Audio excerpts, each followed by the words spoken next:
What's up, everybody, and welcome to the Insurrection Inc. podcast. We want to thank you for listening, and we hope you enjoy the show.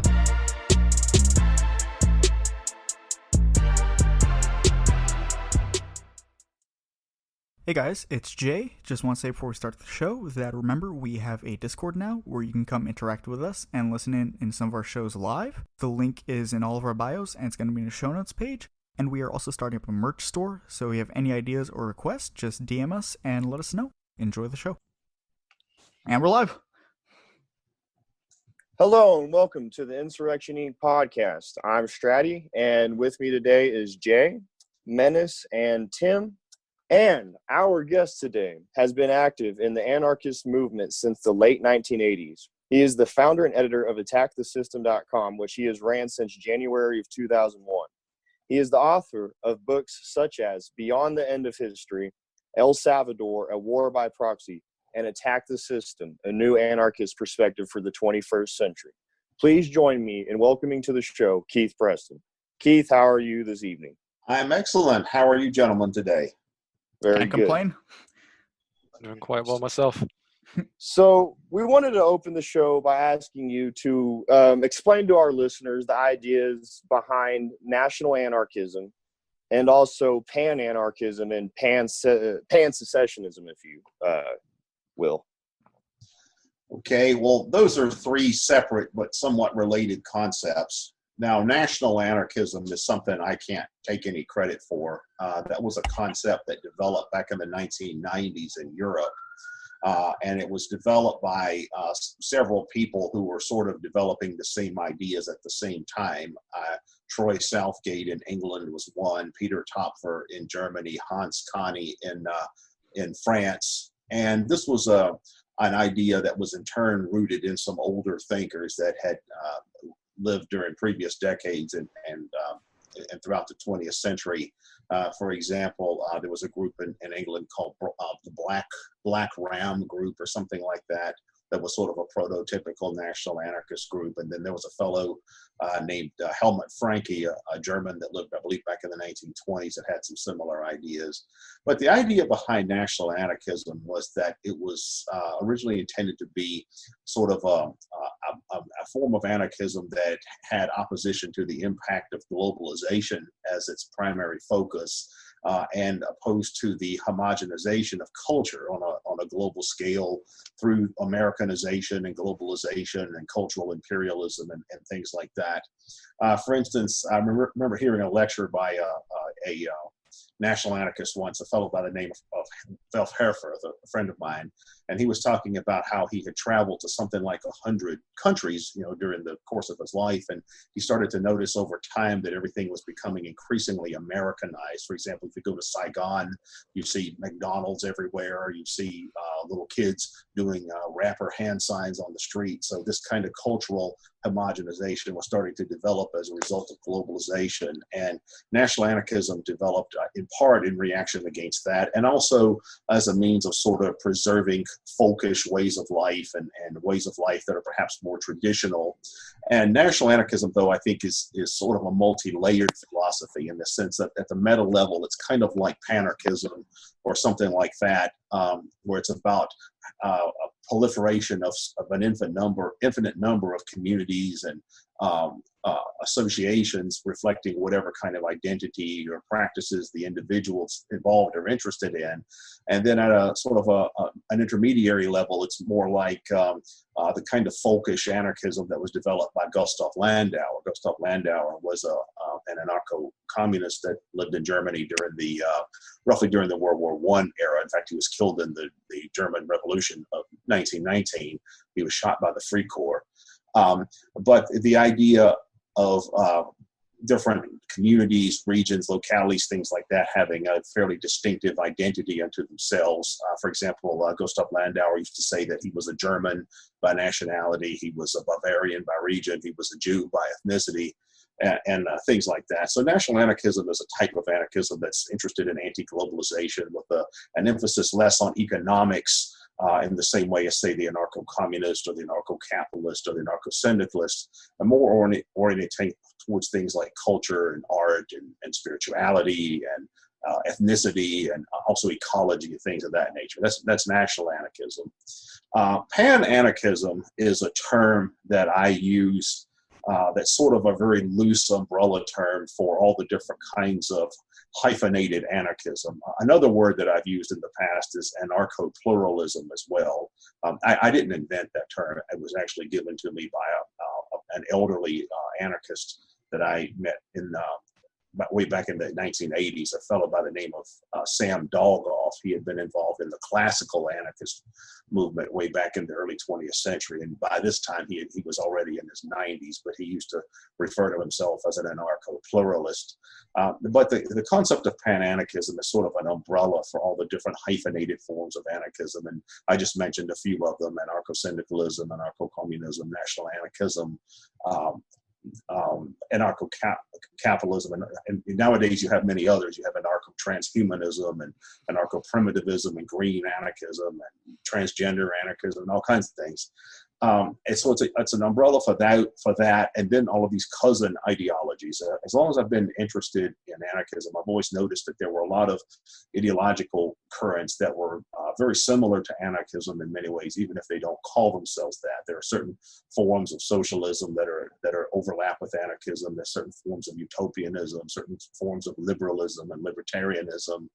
You have a lot of classic as well as contemporary utopian novels that are very anarchistic in theme. For example, the works of Robert Heinlein, at least some of them, as well as some works from the left, like Hans Widmer's work. And then you also have this concept of voluntarism, the idea that really any kind of voluntary form of social organization is anarchistic in its own right. So pan-anarchism is sort of an umbrella term for all of the concepts that I just described. And then pan-secessionism is a term that I started to use some years ago as sort of an umbrella for all the different strategic concepts that I've seen anarchists develop. One is territorial secession, obviously, secession by local or regional territories from central governments. But then there's also institutional secession of other kinds. There's, for instance, the general strike idea that some of the anarcho-syndicalists are into, or the idea of building dual power or counter economics, which is something the agorist libertarian anarchists are interested in, or the idea of building alternative infrastructure in the sense of community assemblies that function as parallels to established governments, sort of like the municipalist idea that Murray Bookchin came up with. And then there's also things like mass civil disobedience and things like that. If you've ever studied the work of, say, Gene Sharp, who was an anarcho-pacifist, he had some ideas along those lines.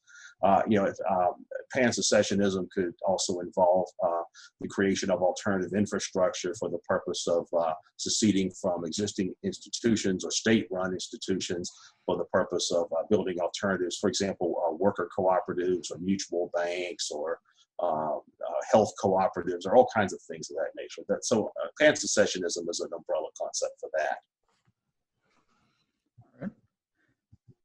So it's listening to a few of your other interviews, you've mentioned a lot that you were very active with activism in the 80s and the 90s. So if you could just tell us a little bit about that.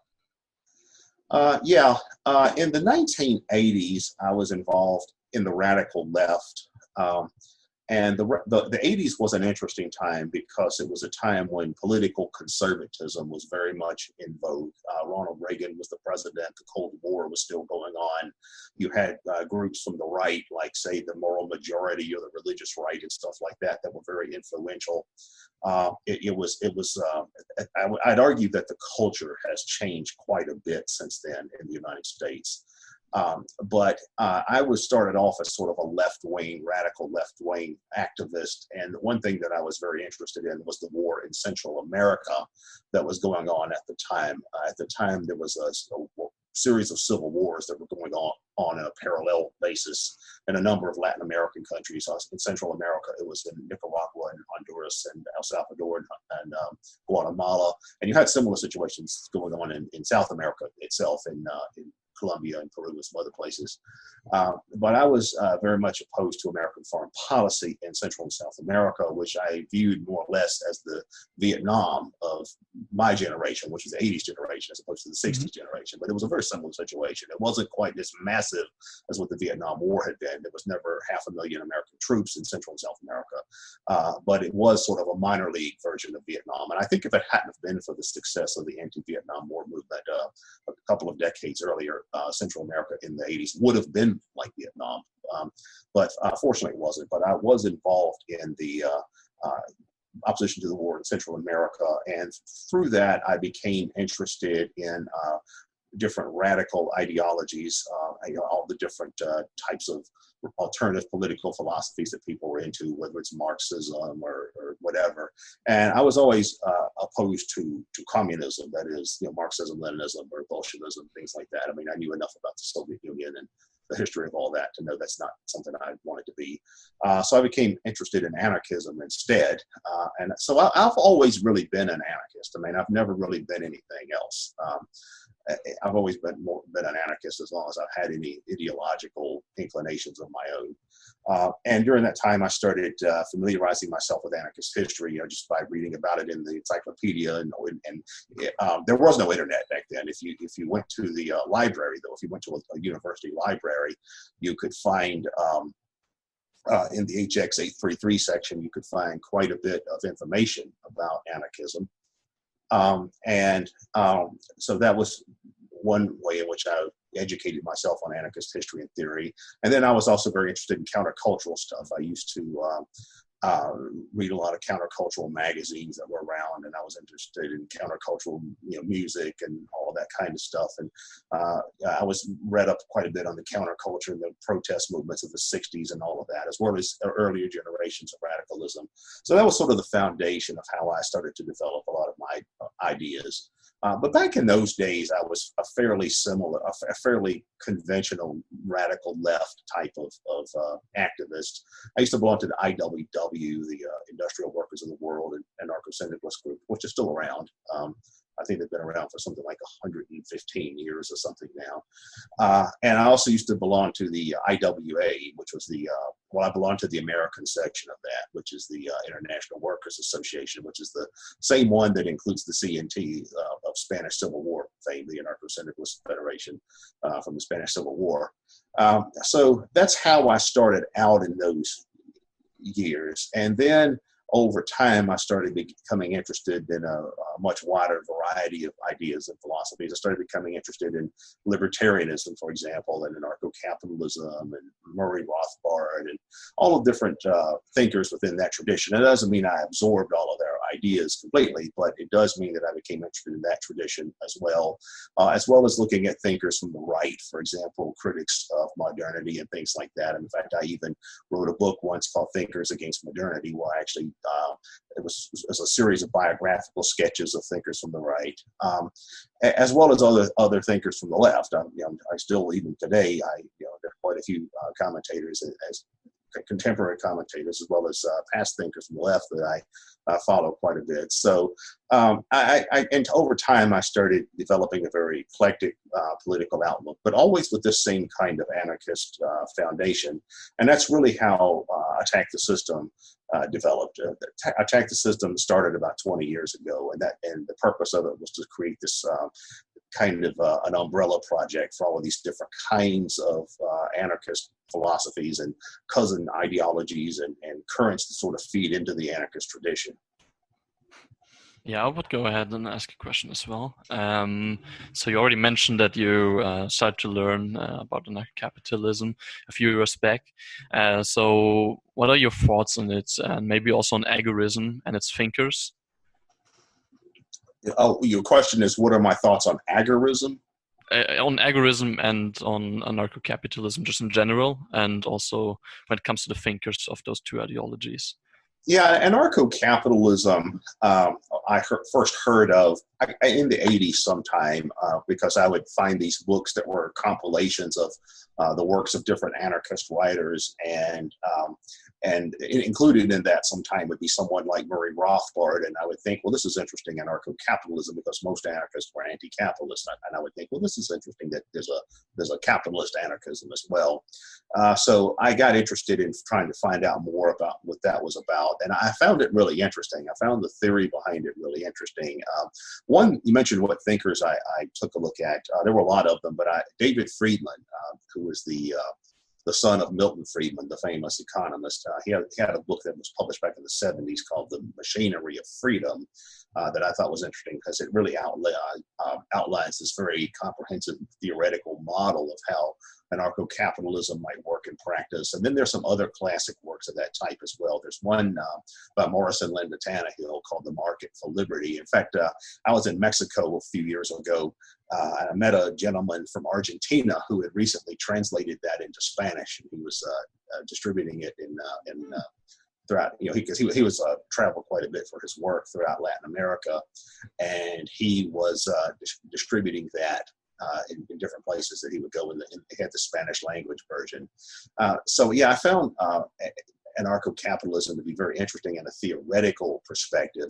Another fellow like that I found interesting was Robert Nozick, who didn't identify as an anarchist. He advocated for this thing called the ultra-minimal state. And the theory behind it is that the ultra-minimal state would serve to just sort of keep the peace between all of these different utopian projects that he envisioned happening within the framework of this ultra-minimal state. What was interesting about Nozick, though, was he was actually a Harvard philosopher, and he actually, I think, had won some sort of literary prize or something for this work. Even though it was very much against the grain in terms of establishment politics, but it is an interesting classic work. At Agorist, the person that was the most well-known who was associated with agorism was Sam Konkin. And Sam Konkin, I never met him in person. I knew him online back in the early 2000s, I guess, before he died. He died some years ago.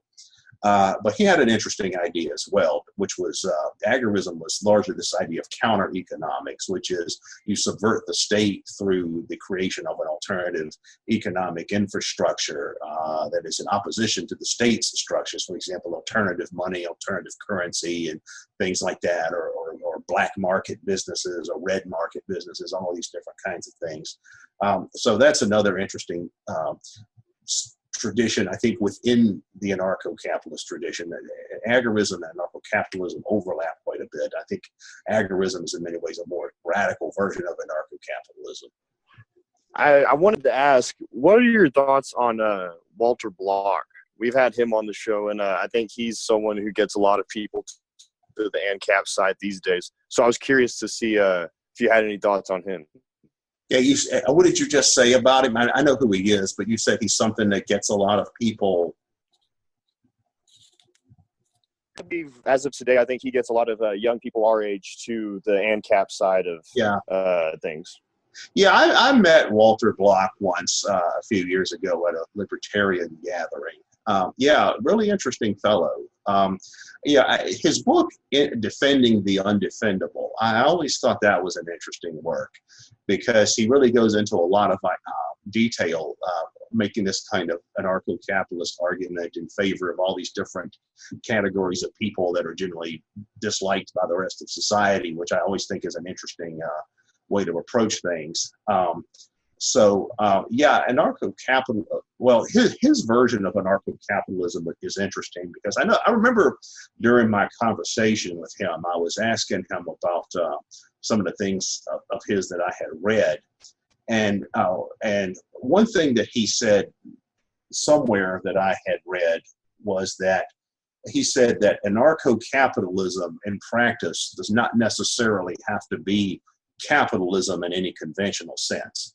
And I don't remember exactly how he phrased it, but I asked him about that, and he said, well, what he meant was it's theoretically possible that you could have an entire society that was communistic so long as communism came about through the practice of the non-aggression principle and the principles of anarcho-capitalism. So basically, you could use the principles of what he defines as the principles of anarcho-capitalism to create communism, so long as it was voluntarily practiced, within the parameters of the non-aggression principle and things like that.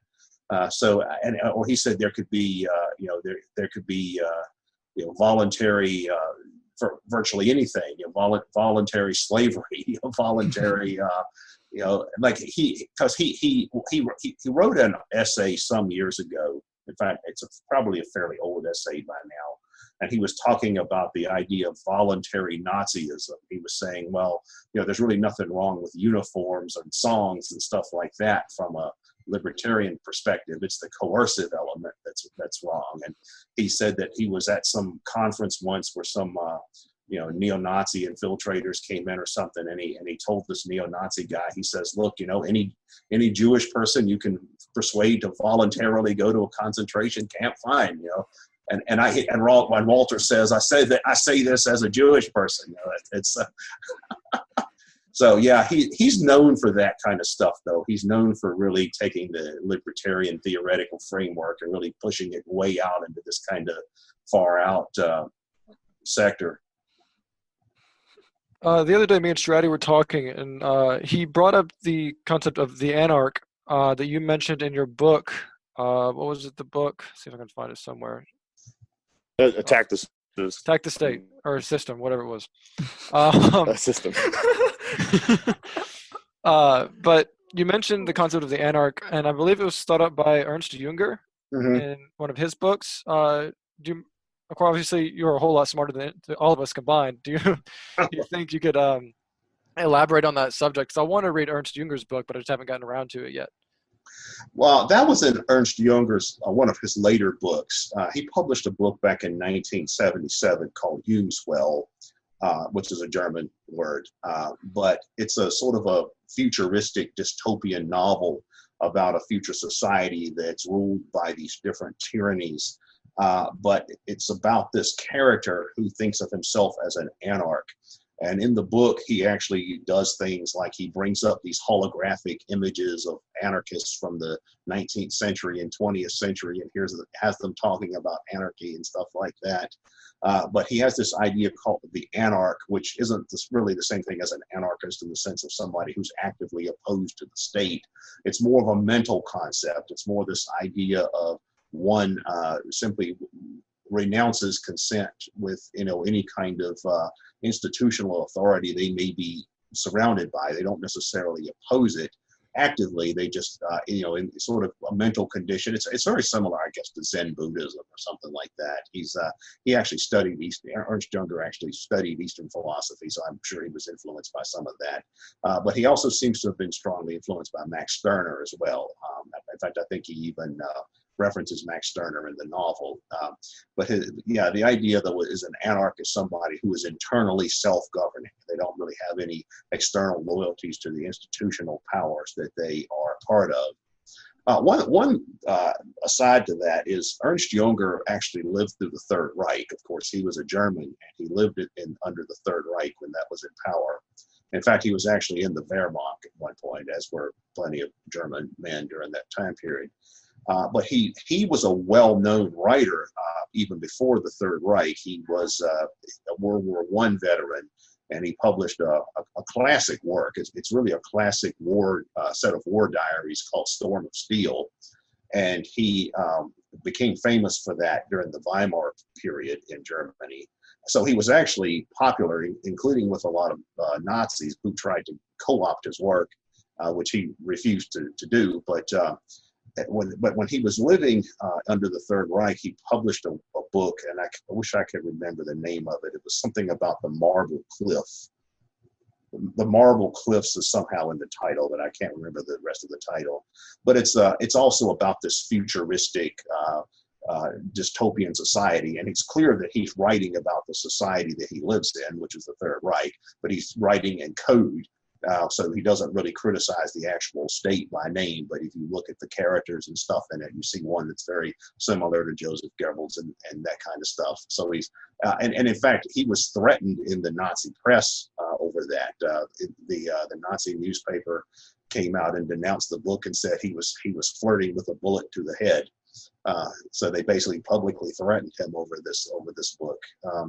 But that's the idea of the anarch, though, in a nutshell. It's this idea of it's an internal withdrawal of consent from whatever institutional authorities are subjected to. Yeah, I was thinking that it was very similar to it was like a spiritual egoism in a sense, rather than Yeah. I thought it was very interesting. Thank you. Yeah, so I had another question that, to go back to the sort of economic forms of anarchism. I was reading one of your interviews on your site where you talk about how anarcho-communism and anarcho-capitalism both fall prey to the big C sort of concept in both of them. So what do you think is sort of the remedy to that in an anarchist society? Yeah, well, what I meant by that is if you look at the ideas and actions of a lot of people who claim those labels, anarcho-communism and anarcho-capitalism. In fact, I'll mention a couple by name. If we look at the career of Murray Rothbard, who was sort of the godfather of anarcho-capitalism. I mean, if there was ever anybody who, in fact, I think he developed the term anarcho-capitalism, but if ever there was anyone who really personified anarcho-capitalism, it was Murray Rothbard. And then from the other end of the spectrum, probably the most well-known leftist anarchist of the last half a century is Noam Chomsky. So if you look at these two guys, it really sort of define these modern anarchist paradigms in a way, Murray Rothbard and Noam Chomsky. What you see happening with both of them is that they start veering off in the direction of their own tribe, irrespective of their anarchist hyphen. A good example with Murray Rothbard is this. Murray Rothbard always argued that opposition to war should be the fundamental concern of libertarians because nothing expands the state like war, and nothing causes more damage. Nothing the state does causes more problems than war. So yeah, that certainly makes sense from a logical perspective. And for much of his life, he lived out that creed. For example, in the 1960s, when the Vietnam War was going on, he actually belonged to the Peace and Freedom Party, which was an anti-war party, but it was actually a coalition of leftists that had a minority of libertarians. But much of the Peace and Freedom Party, then as now, were Trotskyites and Maoists and all kinds of stuff. However, interestingly, in the 1972 presidential election, Murray Rothbard came out and endorsed Richard Nixon over George McGovern.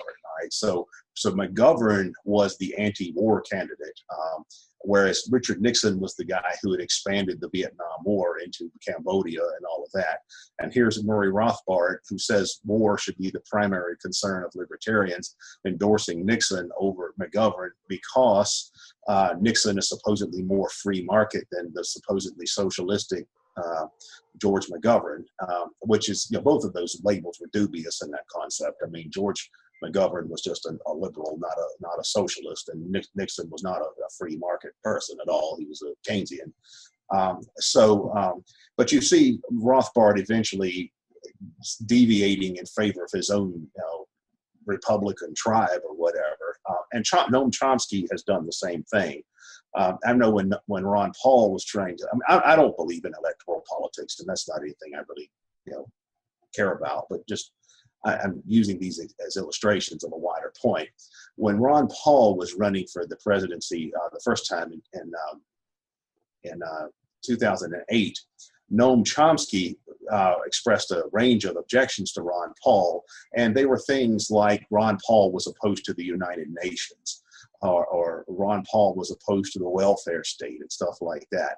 And Noam Chomsky actually said that Hillary Clinton was a preferable candidate to Ron Paul. Right? So this is Noam Chomsky, who has spent half a century denouncing the American empire, book after book after book, lecture after lecture, he ends up coming out in favor of who later became Barack Obama's Secretary of State, who absolutely destroyed Libya, laid waste to an entire country, and Syria too, really, and assisted the Saudis with what they were doing in Yemen.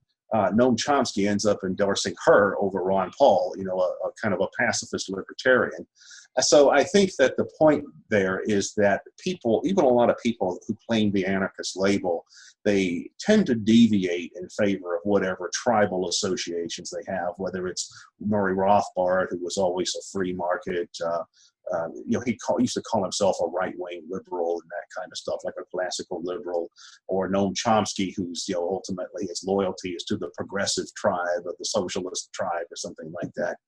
That's a problem that a lot of anarchists have. I mean, I've heard one anarchist say is that most anarchists are whatever their hyphens are. If they're anarcho-capitalist, then they're a capitalist. If they're anarcho-communist, then they're a communist. If they're anarcho-green, they're a green, whatever.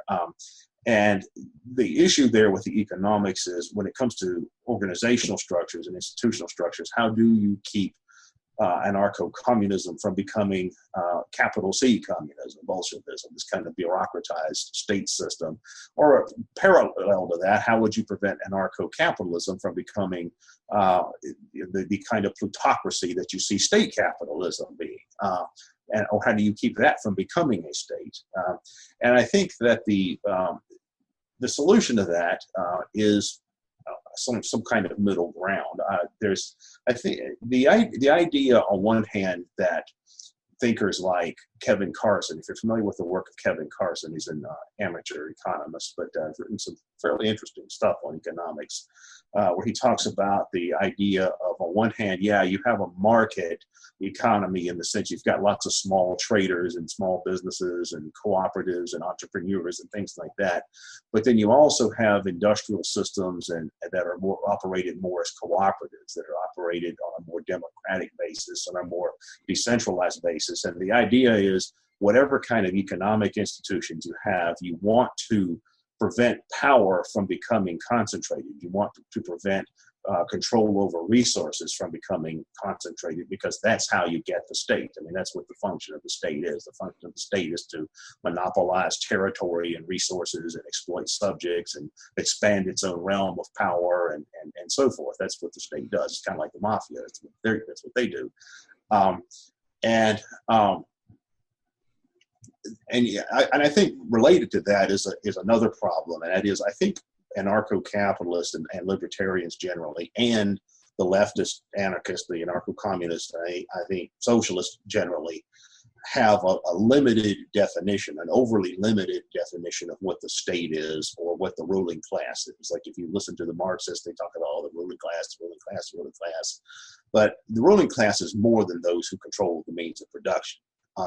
Just like the state is more than those who are merely political functionaries. The state is more than just elected officials and bureaucrats. I would say that a better analogy is to something like the Middle Ages. Like if you look at what the ruling class of the Middle Ages was, you see, okay, there's the king, there's the royal families and all the different royal dynasties and the branches within the royal dynasties. There's the king's ministers and what was the state at the time, the king's knights and all that, sort of like the forerunners to the police. There was the military class, the warrior class. There was the church, the institutions that were responsible for disseminating the values and ideology of the society.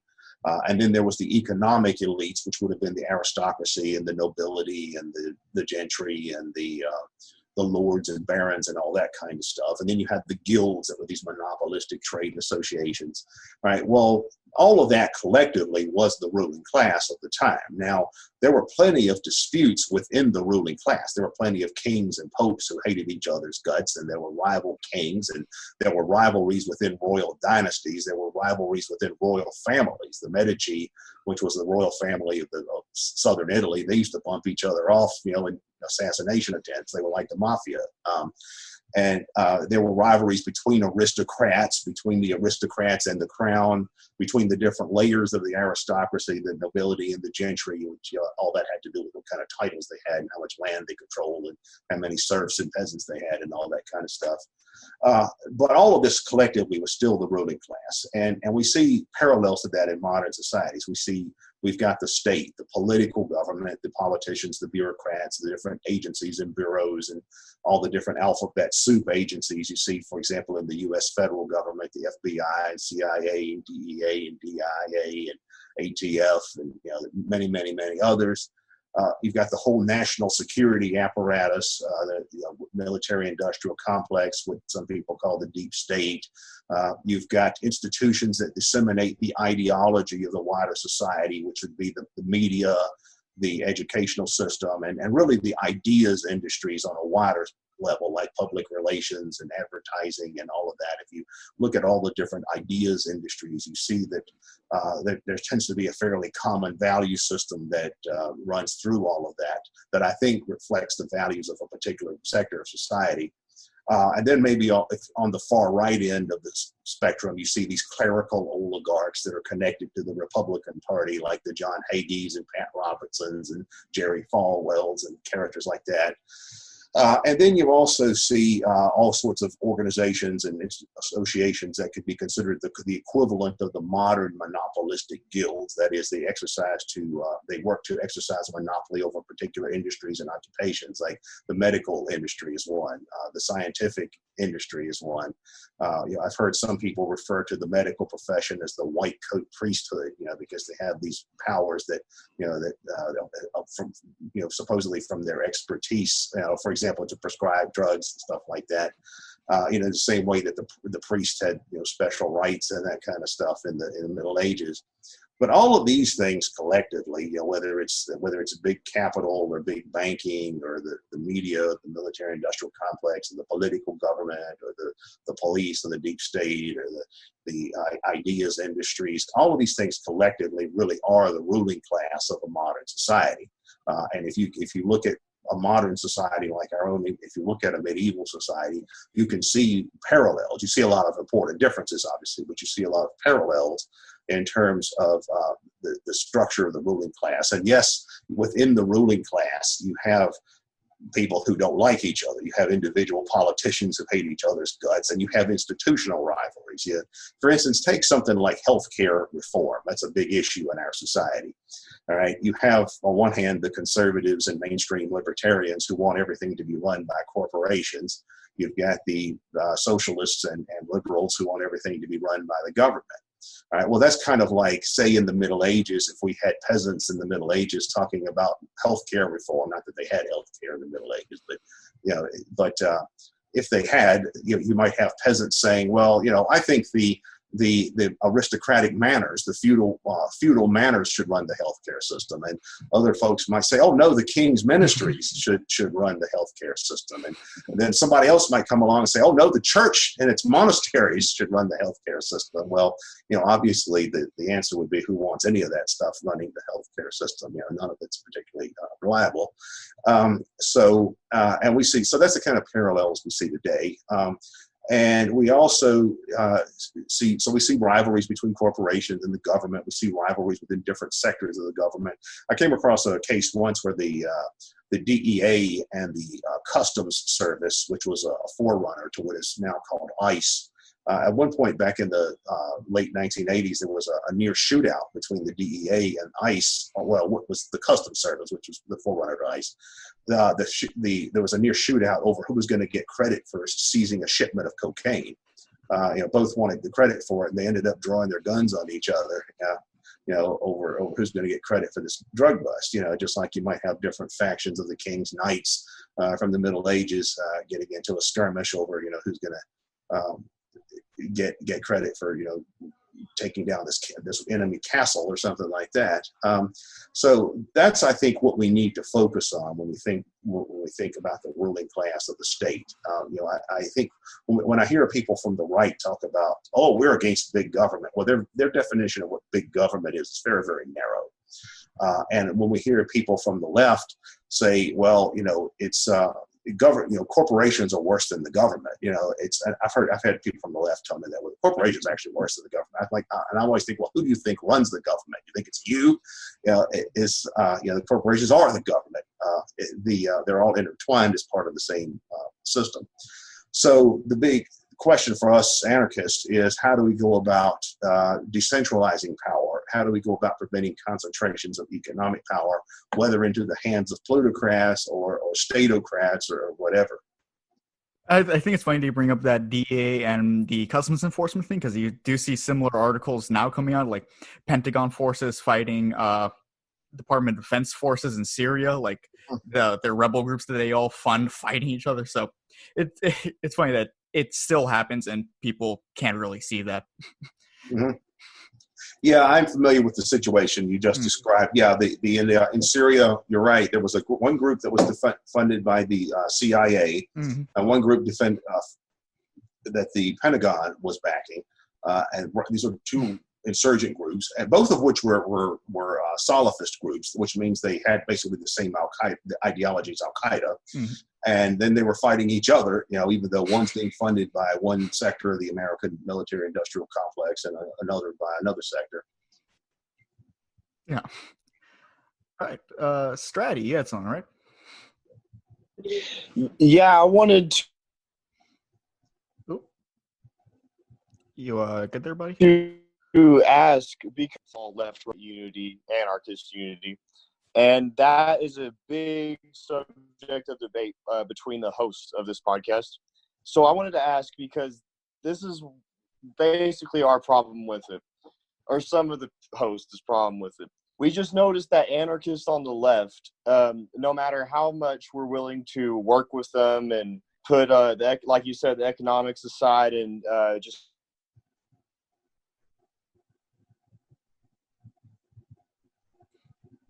Technical difficulties, please stand by. go against the state. We feel that more anarchists are in your. I think you're breaking up there. I'm not able to hear you. Yeah, maybe Can you hear me someone now? else should ask the question. Try again, Stratty. Can you hear me now? I just heard you say something. How about now? Okay. Yeah. Somebody else should probably take Stratty's question. I'll take it. Yeah. I think what Stratty was getting at is that the idea of lib unity, or like anarchist unity against the state, is a bit of a controversial topic, or at least among the host of the show. And the main problem with it is that no matter how much we want to put economics aside, like you were mentioning earlier about just focusing on the ruling class, no matter how much people like anarchists on the right want to put economics aside, anarchists on the farther left always go back to the idea of lighting us against the wall and just killing us no matter what if they had the opportunity. So we wanted to kind of see your opinion on that subject, I guess. Well, if they're expressing attitudes like that, then they're not anarchists. They're Bolsheviks. I mean, they can call themselves whatever they want. They can call themselves, Sunni Muslims or something. But I mean, it's what if they were talking about putting people against the wall for ideological differences, then they're not anarchists. They're whatever. That does get to a problem, which there is within anarchism. Certain people that I think have co-opted the name of anarchism and basically used it as a gloss for this kind of Bolshevik way of thinking. And I think the reason for that is that Bolshevism is not something that's considered popular or even relevant to the contemporary world. It's largely considered a thing of the past. So I think that a lot of people with that kind of thinking have absorbed the name of anarchism. And as a general rule, though, I would say people with those kinds of attitudes you should just simply ignore. I mean, I don't. I wouldn't even include them under the anarchist umbrella. I mean, I certainly include honest anarcho-communist, Kropotkinist, and syndicalist, and all of that under the anarchist umbrella. And I do know plenty of people with views like that. But the kinds of people that you're describing, and I'm familiar with these sectors as well. I think it's best to just let them go their own way and do their own thing. And in fact, I think that it's a good plan is to develop an approach to anarchism that simply eclipses them, that simply overshadows them, and that can just be what it is.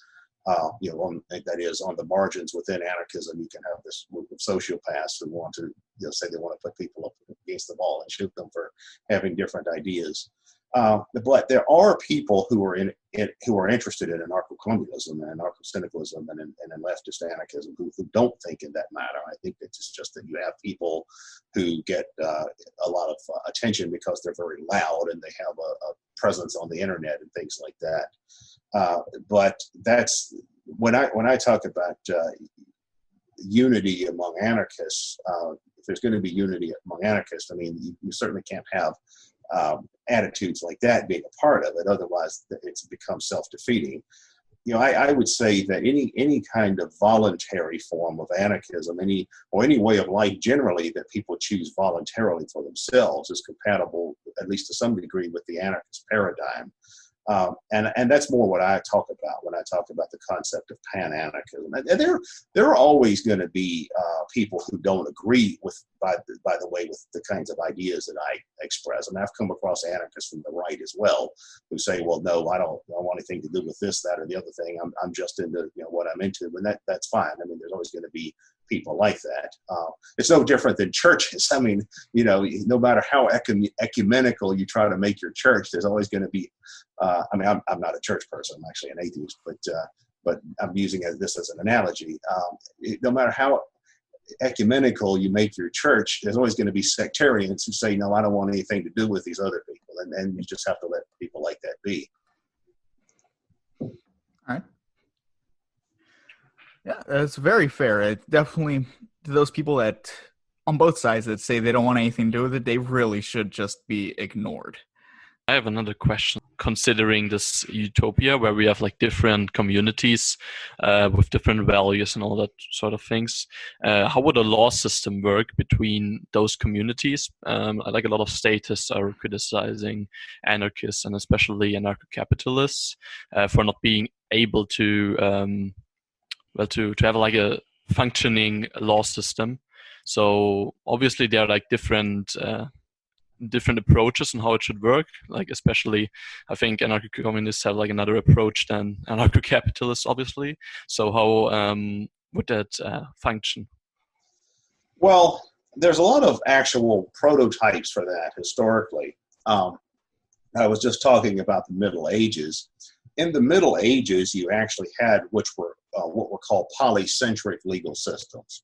What we're used to in modern societies is a monocentric legal system, and that is something where a single legal system has a monopoly within a geographical area. In certain past societies, it didn't really work like that. You might actually have different or competing legal systems that work and that function within the same basic geographical area, but people are subject to a particular legal system based on other kinds of association rather than a territorial association. One interesting example of that actually existed in the Ottoman Empire. The Ottoman Empire was a Muslim empire. It was based in Turkey, and officially Sharia law, Islamic law, was the law of the state. But they actually had these systems that they call Malay systems. In fact, I just posted an item about this on Attack the System earlier today, or it was either earlier today or last night, but it's still up on Attack the System. The Ottoman Malay system actually had systems where all the different ethnic and religious minorities within the empire essentially were allowed to be self-governing to a point where they had their own legal system. So essentially, the Christians would have their own legal system, or the Catholics, or the Zoroastrians, or the Jews, or whomever, and it was based more on group affiliation rather than territorial association. And you had stuff like that in medieval Europe as well. For instance, you had manorial law, you had merchant law, you had canonical law, and things like that. And that's certainly one possibility, that you simply have different legal systems for different affiliated groups that aren't necessarily territorial as much as there's some other bond that ties them together. Or you can have localized systems of law based on the norms of the particular group. And to the degree that different groups have disputes with each other, there might be some sort of third-party mediation between contending groups. Another example might be something where different legal systems decline to grant protection to members of their own group who openly flout the norms of other groups. For example, let's say you are live in an anarcho-communist community and you say property is theft. So you go over to the anarcho-capitalist community and start stealing, saying, no, I'm not stealing because property is theft. I'm just taking what's rightfully mine.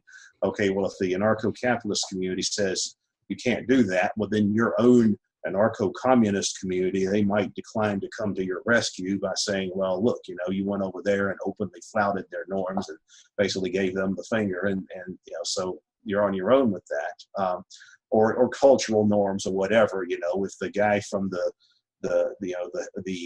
free love hippie militia goes and adulterates the wife of the guy from the God's lightning militia or whatever, they might say, well, that's on you, dude. That's another possible way.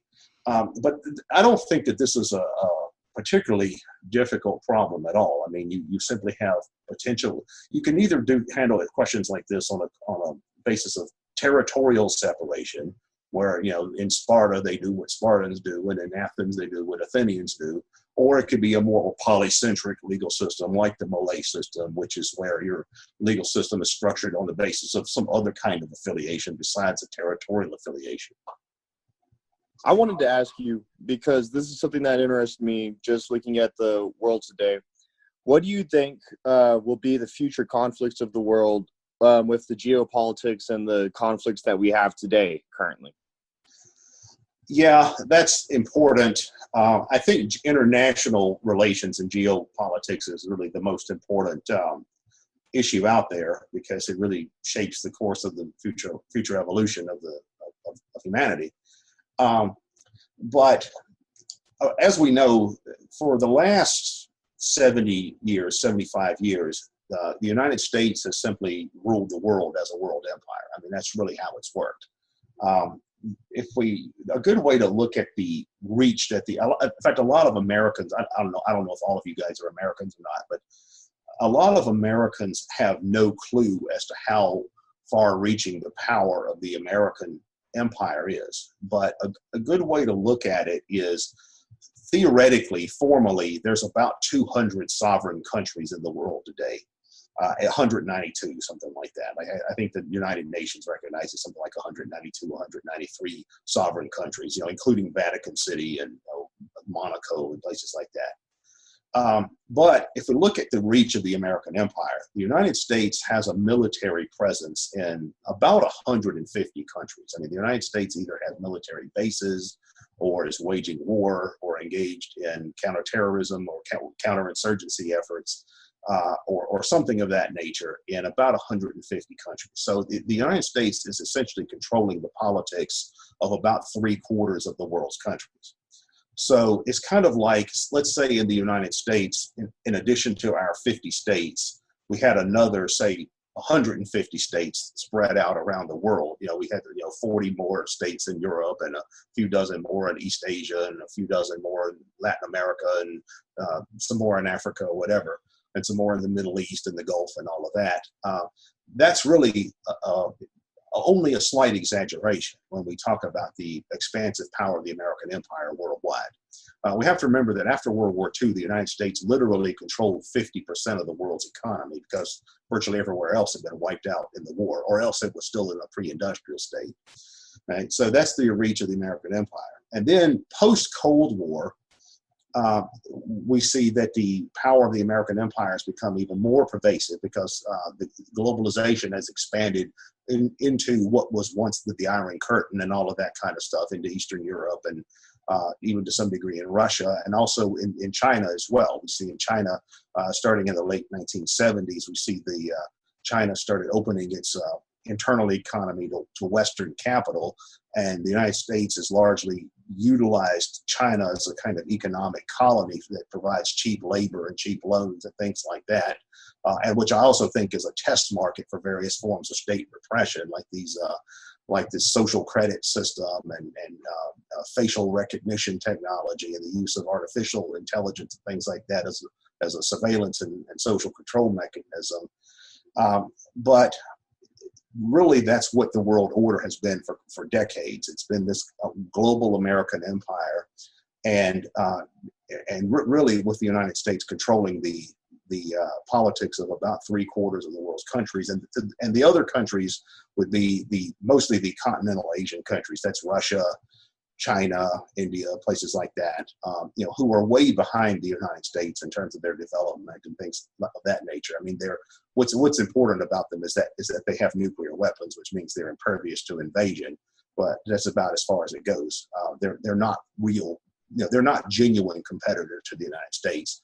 For instance, Russia only has one major export product, which is petroleum, and their GDP is the same as South Korea. So they're essentially a third world country. I mean, outside their major cities, they're essentially a third world country. Despite what MSNBC might say.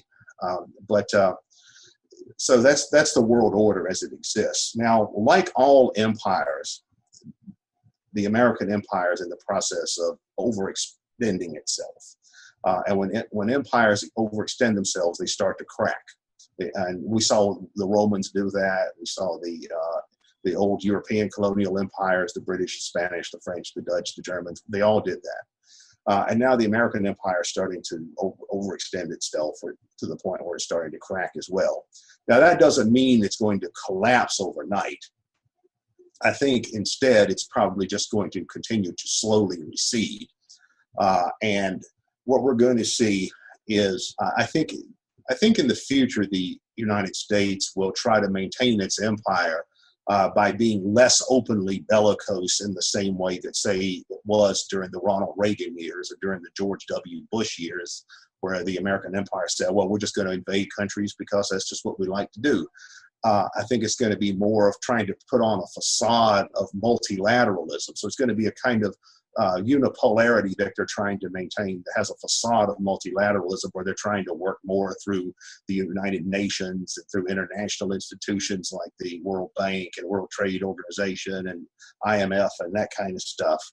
But they're still going to try to maintain this kind of system of global hegemony, but kind of give it this kind of liberal internationalist face, which is more or less the kind of foreign policy they were trying to pursue under the Obama administration. The Obama administration was taking things in this way. That is, the idea was, well, we're going to invade and destroy Libya, and we're going to reduce them to a pre-modern society where they have open slave markets. But we're going to do it under the cover of the UN. We're not going to do it like George W. Bush did it. We just said, we just invade because we feel like invading. Donald Trump's administration is interesting because they have this kind of realist framework that they utilize, which involves, they use a lot of isolationist, Trump himself has used a lot of isolationist rhetoric, but I don't think that that's really their framework. I think it's more of a realist perspective where they look at it like, well, it's cost-benefit analysis, like, are we really gaining that much, for example, by keeping troops stationed in Afghanistan? I think that's more the part of the foreign policy dispute that's going on in the elite today between these neo-realists on one hand and like the Center for Strategic and International Studies, which is a group that I think has shaped Trump's foreign policy to a great degree, and other groups like, say, the liberal internationalists that you see in organizations like the Brookings Institute and all of that. But I do think that over time, the American empire is going to start to recede, and you are going to start to see rivalries between regional powers develop in different parts of the world as American influence recedes. For instance, in Latin America, there's a debate that goes on between who's going to become the hegemon in Latin America. Some people say it's going to be Brazil. Other people say it's probably going to be Argentina because they tend to be more politically stable. Others say it's going to be Chile because they tend to be the most prosperous overall economically. In France, in Europe rather, Western Europe, there's a debate about who's going to become the hegemon in Europe. Some people say France because it's going to be more, they have a stronger military. Some people say Germany because they have a stronger economy. Then there's also Central Asia. I've heard some people say it's going to be Turkey that emerges as the hegemon, and they are developing a very expansionist approach to their own foreign policy at present.